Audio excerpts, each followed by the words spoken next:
परमेश्वरी आदिशक्ति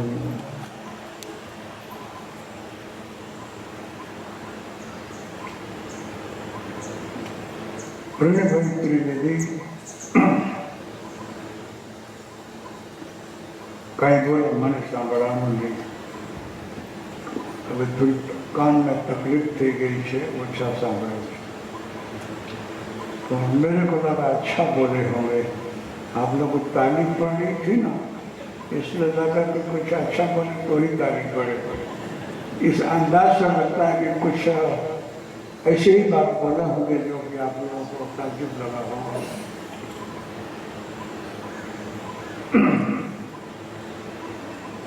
जगदम्बा माता जी पानी देती हैं तो रोग मिट जाता है।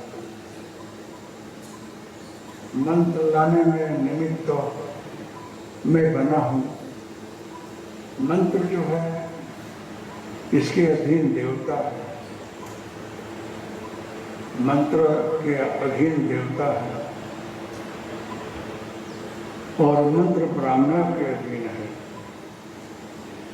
जो मंत्र करता है वो चाहे तो सभी को बुला सकता है, इतनी ताकत है मंत्र में। ब्रह्मा विष्णु महेश भी आ जाए, देवताओं की नहीं चलेगी वहाँ। मंत्र में इतनी ताकत है, इतनी सत्ता है, इतना पावर है। हाई कोर्ट की, सुप्रीम कोर्ट की कलम होती है, अगर वो चालू करे तो किसी को धरपकड़ हो जाए, कहीं भी वो अरेस्ट किया जा सकता है। ताकत उसमें, इतना पावर है उस एक्ट में। इसी प्रकार से जो है मंत्र में इतनी ताकत है, चाहे जिसको भी बुलाओ।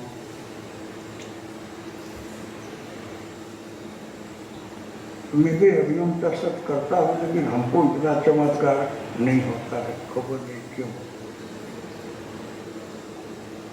राम जी एक पत्थर लेकर गए पानी में डालने, तो पीछे पीछे हनुमान जी छिप छिप कर जा रहे थे। राम जी बोले कोई है तो नहीं मेरे पीछे, तो जाकर के पत्थर डाला पानी में, ना पत्थर डूब गया। तो राम जी को विचार आया ये क्या हुआ। तो हनुमान जी बोलते प्रभु आप क्या कर रहे हैं यहाँ। तो हनुमान तू मेरे पीछे पीछे है। तो कि हाँ प्रभु, मैंने आपसे वरदान मांगा है कि आप जहाँ भी रहेंगे मैं आपके पीछे पीछे रहूँगा। तो ये आपने क्या किया कि हनुमान सुनता कि मेरे नाम से पत्थर तड़ता है, और लंका तक पुल बना दिया बंदरों ने।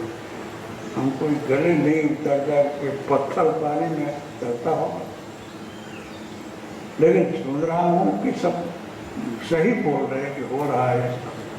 तो मैं सोचा कि चलो मेरे नाम से पत्थर तैरता है तो मैं खुद ही एक पत्थर डाल कर देखूँ कि सही है कि नहीं।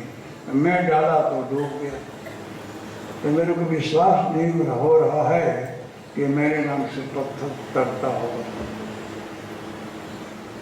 हनुमान जी ने बोला कि मैं बहुत व्याख्या यहाँ नहीं करना चाहता हूँ, लेकिन महत्ता यही है कि आपके नाम से पत्थर तैरता है।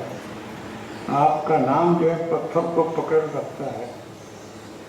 सारे सृष्टि का आधार आप है। सारे पृथ्वी को, सारे सृष्टि को धारण कर रखे हैं आप। ये मैं जानता हूँ। अथवा आपका कोई इतनी गहराई में गया हुआ भक्त होगा वो जानेगा कि आप क्या हैं। राम न सकहि नाम गुण गाई। आपको खुद नहीं, आप चाहेंगे तो वर्णन नहीं कर सकते हैं कि राम शब्द क्या है। रमनते जोगुरु जपु बने साहित्य राम। सारी सृष्टि जिसमें रम रही है, जोगी जति जिसमें रम रहे हैं, वो राम है। आप जिसको पकड़ते हैं ना वो डूबता नहीं है, जिसको आप छोड़ देते हैं वो डूब जाता है। इसलिए पत्थर आपने पकड़ा, बहुत अच्छा, आप पकड़ रखिए, ठीक है। जिसको आप छोड़ देंगे वो डूब जाएगा। तो इस पर आप नाम नहीं लिखे रहे, खाली पकड़े रहे। आप हाथ से पत्थर को पकड़े हैं और उसको छोड़ा तो तरिया में चला गया। अगर उस पर आपका नाम लिख दिया होता तो पत्थर भी डूबता।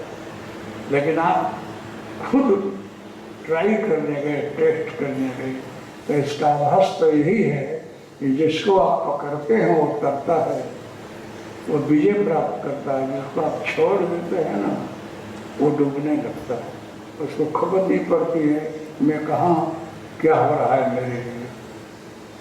तो प्रभु का स्मरण जो है, उनका चिंतन जो है, नाम जप जो है, उनके चरण में श्रद्धा भक्ति जो है, वो व्यक्ति को ताड़ती है, आगे ले जाती है, डूबने नहीं देती है।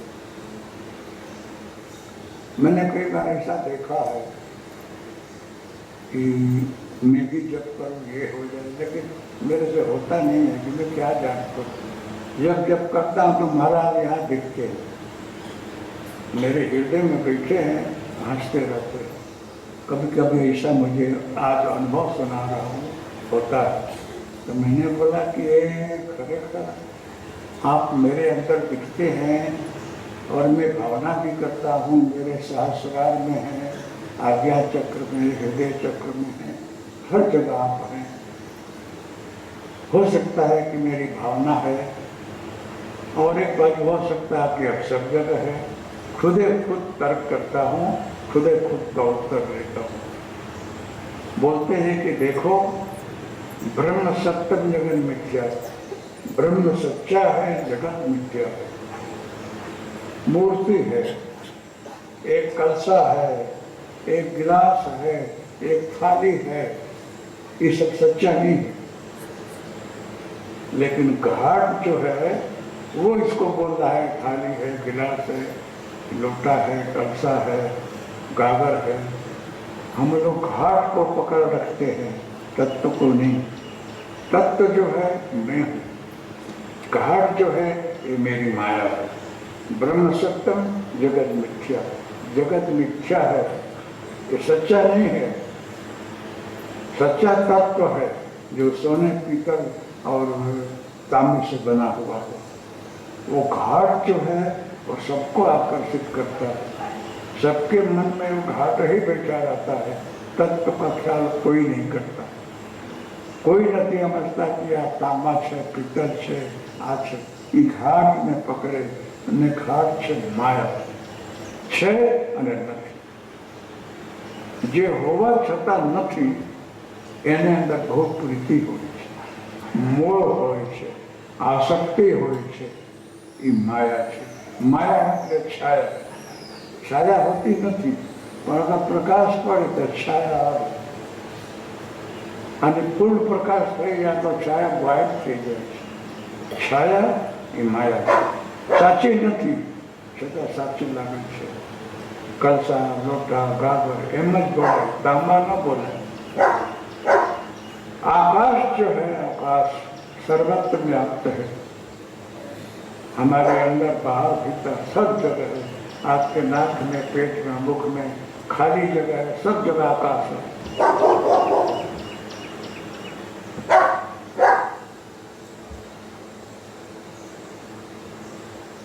तो हमारे अंदर है, बाहर भीतर नहीं, फिर भी आपके अंदर नहीं है।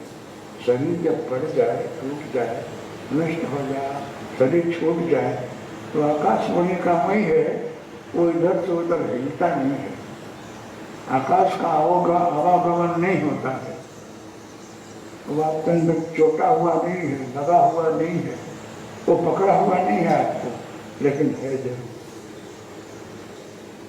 ये ब्रह्म है, ये व्यापक तत्व है, ये माया है। मम माया दुरत्या, मेरी माया इतनी कठिन है, इसको तरा नहीं जा सकता है, इसको जाना नहीं जा सकता है। सोई जाना ही यही देव जनाई, जिसको आप जना को ना, वही जान सकता है कि प्रभु की माया क्या है। ये बड़ा कठिन है। हनुमान जी ने बोला कि आप परमात्मा है।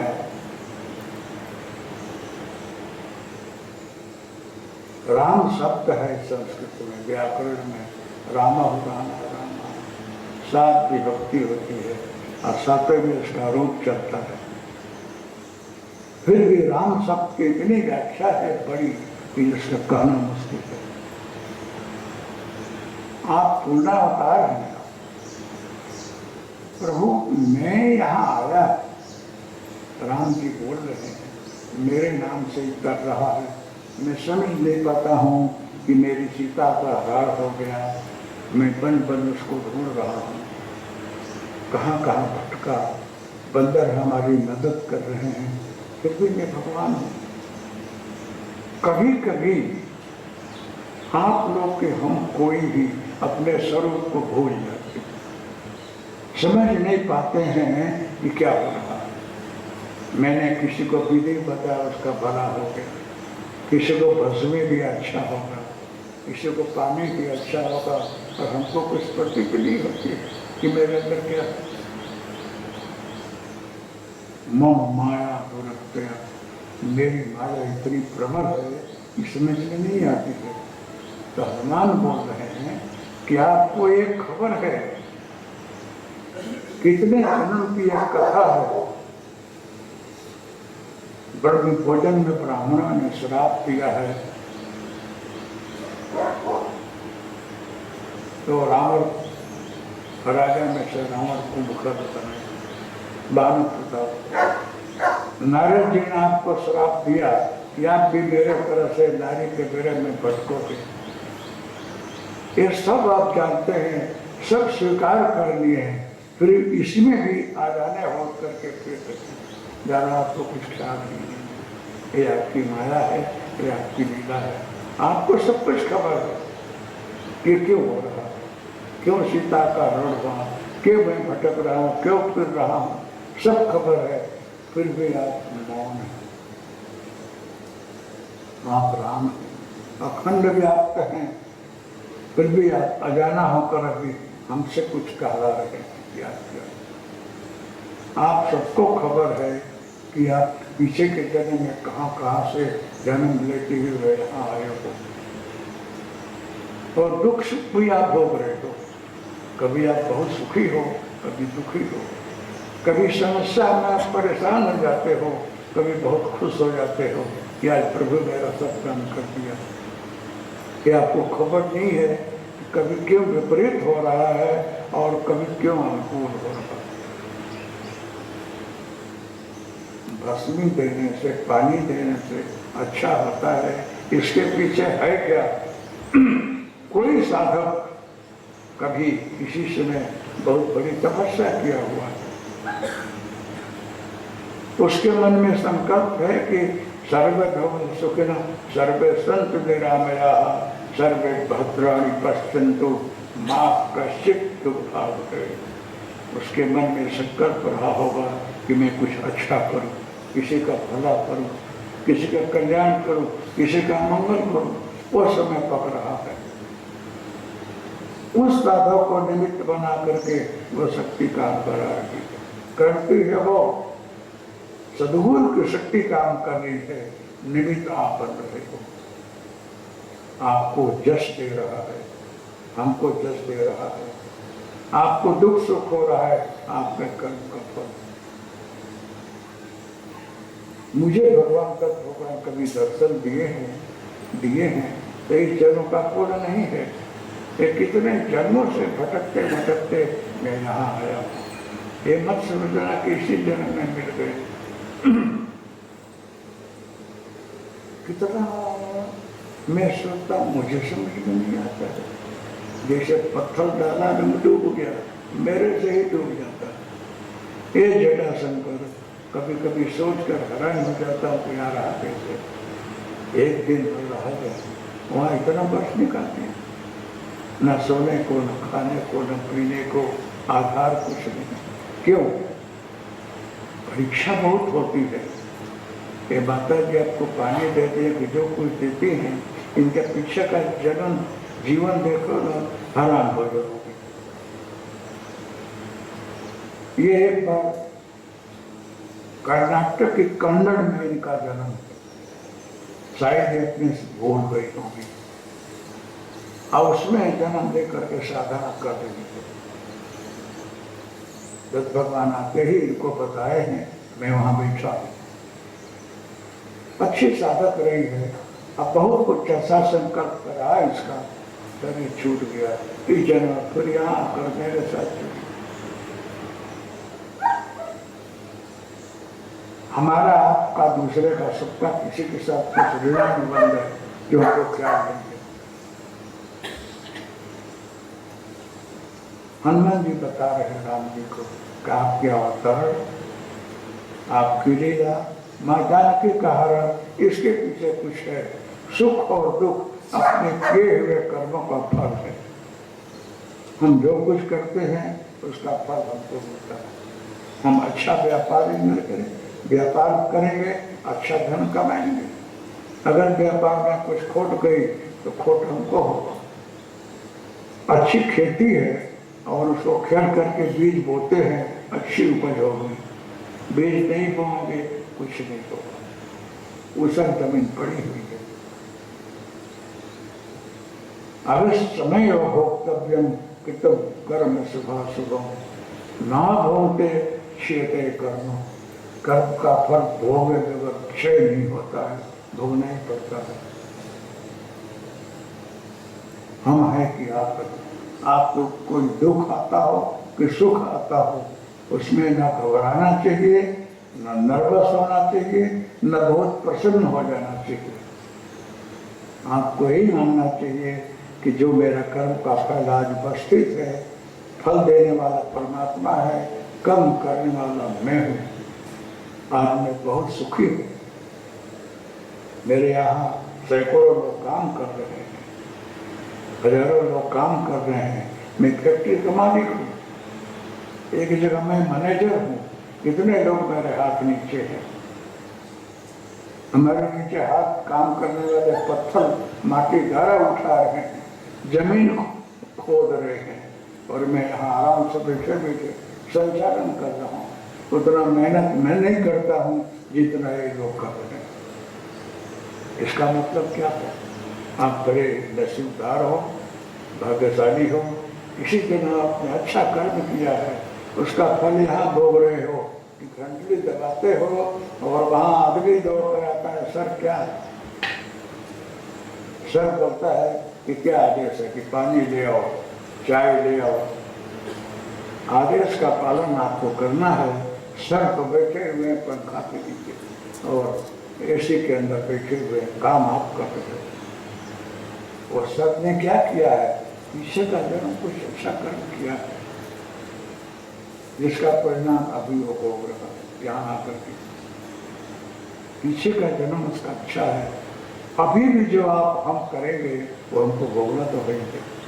अगर किसी को आप बेवकूफ बनाते हो, ठगते हो, उसके साथ अनीति अन्याय करते हो, सुखी हो गए हो, इसका परिणाम कभी आपके सामने आ सकता है। नीति नियम से आप जी रहे हो और अच्छे आगे बढ़ रहे हो, उसका परिणाम भी आपके सामने आ सकता है। परीक्षा बहुत होती है। खेती भी करो आप तो वहाँ भी परीक्षा है। कोई आपको 10 बीघा खेत दे दे सरकार के लिए, तुमको दिया तो खेत में लेते ही आप कुछ बो दो ना, कुछ नहीं होगा। खेत को खेड़ना पड़ेगा, जोतना पड़ेगा, उसके अंदर पानी डालो, फिर उसमें जो पानी का भी पड़ा हुआ है वो उगेगा, फिर खेड़ेगा और सारी मूलियाँ निकालेगा। 2-3 बार जो है पानी पिला पिला करके खेत के अंदर जो पड़ा हुआ भी है उसको निकाला जाता है। उसके बाद देख लिया कि कुछ नहीं उग रहा है, फिर भी डालोगे तो परिणाम होगा। तो खेत की परीक्षा। आप स्टडी कर रहे हो, बहुत मेहनत करना पड़ता है।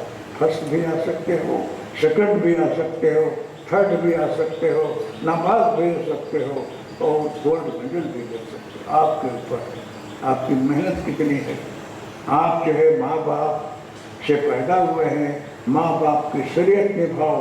माँ बाप ने हमको स्कूल भेजा है, मेहनत से पढ़ना चाहिए। समय को खराब गलत रास्ते व्यय नहीं करना चाहिए। हमेशा से स्टडी करनी चाहिए। नहीं पढ़ोगे तो माँ बाप को बेवकूफ़ बना रहे हो, टीचर को बेवकूफ़ बना रहे हो और खुद बेवकूफ़ बन रहे हो, अंधेरे में जा रहे हो। इसलिए स्टूडेंट को चाहिए कि इतनी सुविधा हमको दी जा रही है, माँ बाप पैसा खर्चा कर रहे हैं, टीचर अच्छा पढ़ा रहे हैं, अच्छा कॉलेज है, तो हमको कुछ कर देना चाहिए। इतने शुभ अवसर में भी अगर कोई तक का लाभ न ले, वो उसको क्या कहें, कोई कुछ नहीं है। इसलिए आपको जब जब समय मिले अच्छा उसको लाभ ले लेना चाहिए। हरि ओम तत्सत्। जय गुरु।